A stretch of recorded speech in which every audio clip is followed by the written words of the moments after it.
গোষ্ঠী মিলে চলে গেছিলাম বিরা হ্যাপি ভ্যালি ওয়াটার পার্কে। এইদিকে গরম তো যায় আর আমরা একবার ওয়াটার পার্কে যাবো না তা কি হতে পারে? তোমরা একটুখানি কও। আর ওয়াটার পার্কের মধ্যে গিয়ে সবকটা মিলে ভোমাসেরা ডান্স দিলাম।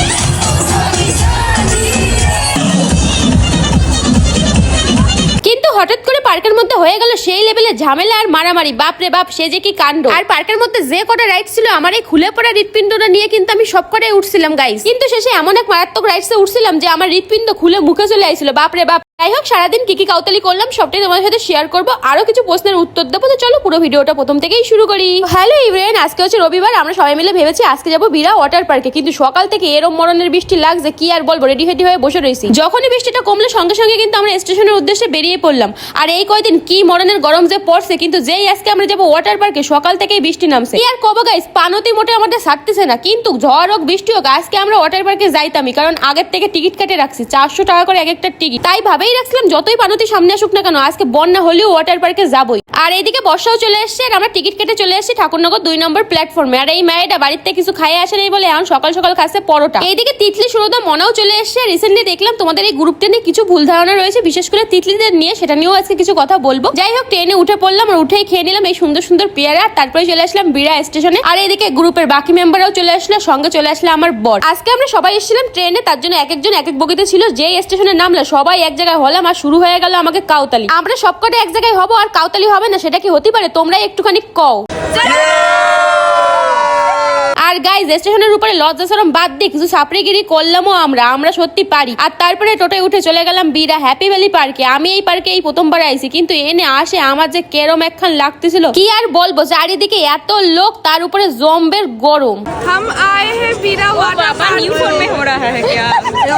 রিঙ্কির মাঝে ভাঙা হিন্দি কথা শুনে আমাকে হাসতে হাসতে কাজ হয়ে গেছিল। আর এইদিকে দাও বাজে 12:57, এখনো পর্যন্ত আমরা ভিতরে ঢুকতে পারিনি। দিনের অর্ধেকের বেশি সময় হয়ে গেছে। কখন আমরা পার্কে ঢুকবো আর কখন মজা করবো, তার উপরে জম্বের ভিড় আর খিদেও পেয়ে গেছে। এইদিকে ছেলেগুলো ধৈর্য হারা হয়ে ওইখানেই চেঞ্জ করে নিল, ছেলেদেরই ভালো। তারপর ফাইনালি টিকিটটা পেলাম, কিন্তু যে এনে যাচ্ছিলাম সেনে ছিল মরণের ভিড় আর জম্বের গরম। জীবনে শনি রবিবার দেখে আর কোনোদিনও যাবো না। তোমরা যদি যেতে চাও তাহলে উইকেন্ডটা বাদ দিয়ে যেও, কারণ প্রচন্ড পরিমাণে ভিড় থাকে, তার উপরে তো গরম আছেই। আর এখানে না জামা কাপড় বিক্রি হচ্ছিল, তোমরা চাইলে কিনতে পারো। আমরা তো নিয়ে গেছিলাম বাড়ির থেকে। তোমাদের মধ্যে এই ওয়াটার পার্কে কে কে গেছে অবশ্যই কিন্তু কমেন্ট করো। আর যারা যাওনি তাদের উদ্দেশ্যে বলছি, এই ওয়াটার পার্কের টিকিট হয়তো 450 টাকা করে, আর অনলাইনে কাটলে 400 টাকা। আমি অ্যাডাল্টদের কথা বললাম, আমার যদি কিছু ভুল হয় তাহলেও কিন্তু কমেন্ট করো। যাই হোক, শত অপেক্ষার পর আমরা ফাইনালি ওয়াটার পার্কের মধ্যে ঢুকে গেলাম। এবার তো করবো জম্বের পরিমাণের কাউতালি। কিন্তু ভিতরে ঢুকে ওই পরিমাণের ভিড় দেয় আমার তো কাজই হয়ে গেছিল। আমার মনে মনে শুধু একটাই ভয় লাগতেছিল, আজকে যে আমার কতজনের মোতা জল খাতি হবে ভগবানই জানে। যাই হোক, এবার ছোট্ট করে অন্য একটা টপিকে কথা বলি। আমাদের গ্রুপে সবার কমেন্টে এখন একটা জিনিসই বেশি লক্ষ্য করা যায়, যে তিতলিদি কেন আলাদা করে ভিডিও বানায়, তোমাদের কি ঝামেলা হয়েছে, আমাদের খুব খারাপ লাগে, এরকম অনেক কমেন্ট করো। তাদের উদ্দেশ্যে একটা কথাই বলি, দেখো যখন এত বড় একটা গ্রুপ হয় না, সবাই মিলে একসাথে ভিডিও করা কিন্তু সম্ভব হয় না। তাই বলে আমাদের মধ্যে কোনো কিচ্ছু হয়নি, আর ভয় পাওয়ারও কোনো কারণ নেই। আমাদের সম্পর্ক আগে যেরকম ছিল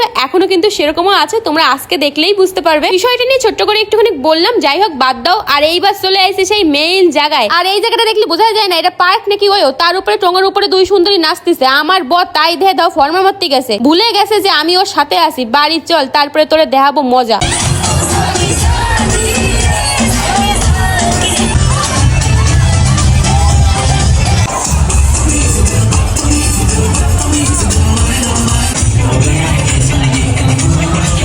জলের মধ্যে নামে শুরু করে দিলাম আমাকে সেই লেভেলের ভাঙাচুরা ডান্স। এরম নাচ নাচতে লাগলাম, চারিপাশের লোকজন আমাকেই তাকায় তাকায় দেখতে লাগলো। আমরা সব করে এক জায়গায় থাকলে আমরা যে আশেপাশে কাউরে দেখি না আর আমাকে কাউরে লাগেও না, সেটা তো তোমরা ভালো করেই জানো। আর আজকে সারা দিন ধরে বৃষ্টি হচ্ছে, তাতে আমাদের কাউতালি করতে আরো বেশি সুবিধা হচ্ছে। গরম সরম কিন্তু কিছু লাগতেছে না, তার উপরে এরম মজা। একটুখানি ভিড়টা কমলে আরো মজা হতো। যাই হোক, কি আর করা যাবে। আর এইদিকে জম্মের নাচ নাচার পর কষ্ট হয়ে গেছে বলে দাও বিক্রম বেতালের মতো আমার কাছে ঝাঁপে রয়েছে বর্ষা। যে পরিমাণের কাউতালি করছি আর নাচছি, যাতে পেয়ে গেছে মননের খিদে, তাই সঙ্গে সঙ্গে চলে আইছি খাইতে। এনের খাবার দাবার কিন্তু মোটামুটি আমার ভালোই লাগছে। আর খাওয়া দাওয়ার পরে রিঙ্কি শুরু করে দিল ওর সেই ভোমাচেরা ডান্স। ওর নাচ দিয়ে আমি হাসতে হাসতে গড়াগড়ি খেয়ে গেছি। আর এইদিকে আসে দেয় এই 2 সুন্দরীর নাচ দিয়ে এই 2 বান্দরের মুখ হাওয়া হয়ে গেছে, বন্ধ আর হচ্ছে না।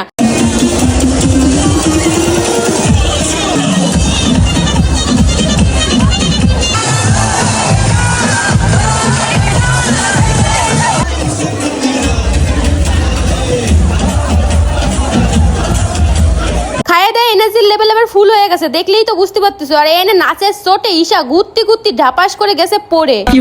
তারপরে তো সেই মেইন সময় বুকের মধ্যে দুর্বল হাটখানা নিয়ে চলে গেছি সবকটা রাইডস চড়বো বলে। প্রথমবার এটাই চড়ে আমার এরম ভয় লাগছিল কি আর বলবো, তার উপরে পাশা হয়ে লাগছিল জম্বের। ঈশা ভয়েস চোটে মোটেই উঠবে না, ওরে পক পাক দিয়ে বুঝাই টুজাই উঠাইছি। ও বেচারা একবার উঠে এমন ভয় পাইছে আর তো উঠলো না, কিন্তু আমি তো আগের থেকে ভেবেই গেছি সব করে উঠবো, তাই চলে এসেছি আরেকটা রাইডসে ওঠার জন্য। এখানে 2 জন লাগবে। আমার বড় কথা কি আর বলবো, ও যা ভীতু ভয়েসটা আসলোই না, তাই আমি শিবুর সাথে উঠলাম। এনে আমার যা ভয় লাগতেছিল হৃৎপিণ্ডরা হাতে নিয়ে এনতে আমি গেছিলাম। দেখো আমি কিন্তু এখন একটা জিনিস মনে করি, মানুষের জীবনের কোনো গ্যারান্টি নেই, তাই আফসোস করে মরার থেকে নিজের ইচ্ছাগুলো পূরণ করে আর মজা করে মরা অনেক বেশি ভালো। এই রাইডসটাই কিন্তু আমি ভীষণ মজা পাইছিলাম, আর এরকম মজা পাইছি দাও আবার লাইনে দাঁড়াই পড়ছি আরেকখান টিউব নিয়ে আরেকটা রাইডসে যাবো বলে। আর এদিকে তো আমার পার্টনার শিবু আছেই। তারপর উপর থেকে এই পাশের পরিবেশটা দেখে মনে হচ্ছিল পুরো কেরালায় চলে এসেছি, এত ভালো লাগছিল কি আর বলবো। আর এই সেই মরণের রাইডস, এইটাই উঠে আমি যা ভয় পাইছি গাইস, আমার হৃৎপিণ্ড মুখে চলে আইছিল।